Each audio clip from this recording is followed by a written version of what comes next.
Hey, what's up YouTube? It's me, Sarah, and today I am going to be talking about my past skincare mistakes that you want to avoid. So I am wearing kind of like a bandeau top, so I know it looks like I'm like naked because it's just from this point up, so I'm sorry, but it is so freaking hot today.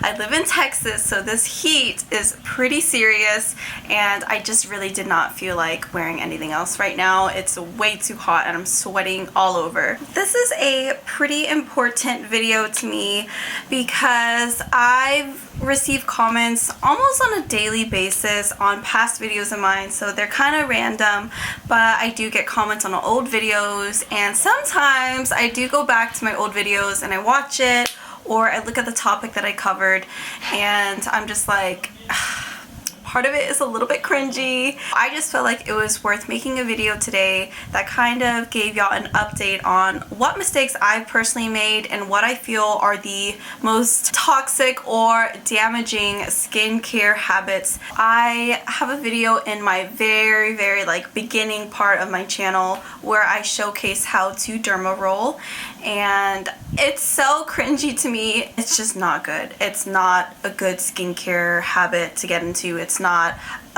something that'll completely change your skin on its own. You have to go and see a professional to make sure that you're doing it safely and properly. I cannot believe that I, at one point in my life, derma rolled, but you know, we all make mistakes. Derma rolling is something that you do not want to get into at home. It's not one of those treatments that you can do at home that's going to drastically change your skin. For some people, it may have helped, okay, but for a lot of people, I feel like this is just going to damage your skin. Derma rolling is where you have like that roller with those little needles and you kind of roll it over your skin, supposedly to help promote collagen and all of that. Don't do it at home.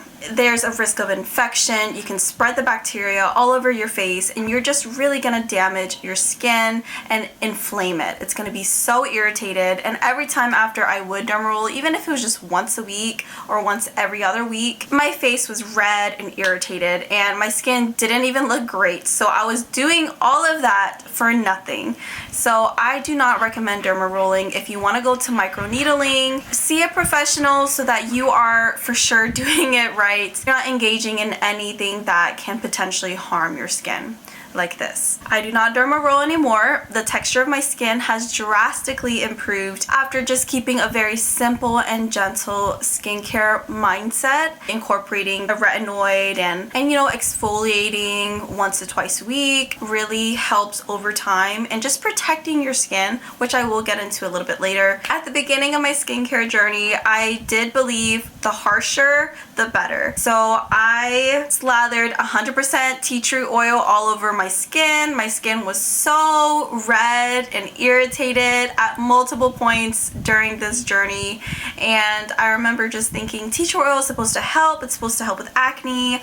I read so many random articles on Google, those skincare myths, you know. I kind of fell into that at the beginning of my skincare journey because I didn't know any better, and I was so desperate to clear my skin that I engaged in these toxic skincare habits, and I had to learn the hard way that that is not the way you want to approach skincare. You want to make sure that you are properly caring for your skin without really irritating it like that. I also would use a baking soda mask, which was you wet your face and then you put baking soda all over your skin and you let it sit for like a few minutes and then you would rinse it off. So my skin just really dried out because of that. Yes, it did help the acne temporarily, but it really damaged my barrier and it caused so much inflammation. But I didn't care at that point because I really was struggling with cystic acne, and I was gonna do anything at that point to get rid of it, even if it was harmful to my skin, which doesn't make sense because the more harmful it is, the worse your skin's gonna look and feel, and it's not gonna function properly. But those are all things that I did not know at the beginning of my skincare journey, so I like to give myself some grace. and just try to educate myself more and really listen to my skin. So no, if long story short, the harsher does not mean that it's better. Our skin does not require a lot for it to be healthy and look nice. Sometimes, yes, some people have underlying issues,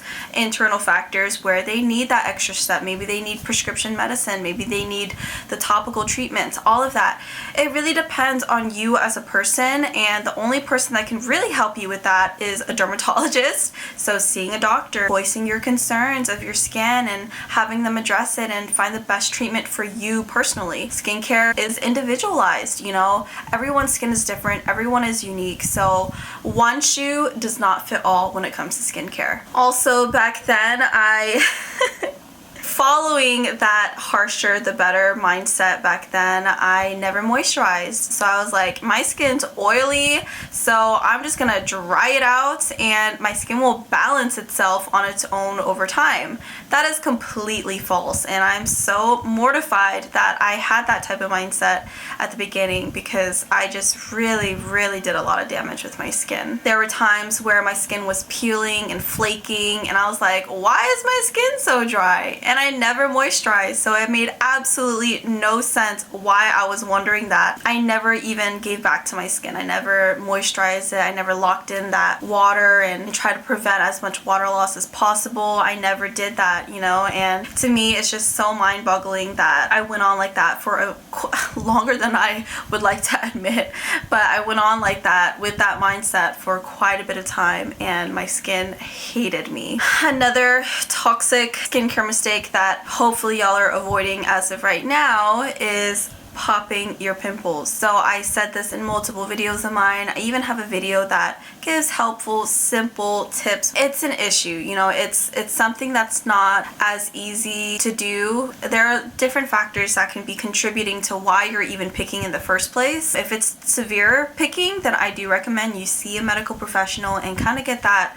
addressed and find the best treatment option for you. But if you're just the occasional picker, or sometimes you see a pimple and it bothers you to where you want to get it out and you're squeezing and trying to get the pus out and all of that, that causes so much damage. Unless you do it right, but a majority of the time, I'm pretty sure not everyone's worried about, oh, I wonder if this is really damaging my skin. At that point, if you're picking or trying to pop your pimples, you're just trying to get that sucker away. I feel, yes, there may be a proper way to pop your pimple. I don't know the proper way, so I try to avoid it altogether because there's no point in trying to force it out.